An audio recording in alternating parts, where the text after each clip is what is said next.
Mobil pick-up L300 yang terguling di Jalan Palai Sanggar, Rabu 2 Juni 2021 pukul 9.30 waktu Indonesia Barat kemarin mengangkut rombongan orang tua yang hendak melakukan silaturahmi ke Pondok Pesantren Banyuanyar, Kecamatan Palengaan, Kabupaten Pamekasan, Madura. Mobil berwarna hitam ini mengangkut rombongan 17 orang. Mobil berplat nomor M8824NB tersebut disopiri Junaidi 42 tahun, warga Dusun Lajur, Kecamatan Pasongsongan, Kabupaten Sumeneb.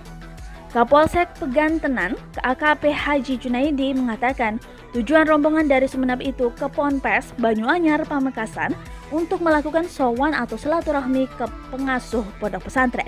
Kata dia, rombongan ibu-ibu itu seluruhnya dari Kabupaten Sumeneb.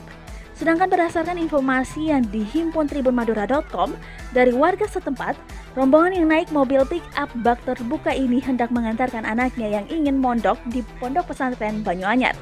Namun, saat mobil mengangkut rombongan itu menikung di Jalan Palai Sanggar, ban mobil tersebut tergelincir licin akibat melewati sisa tumpahan solar dari mobil lain.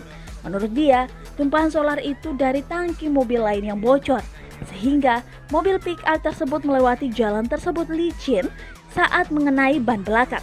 Lalu, mobil itu langsung oleng dan si supir banting setir ke kiri.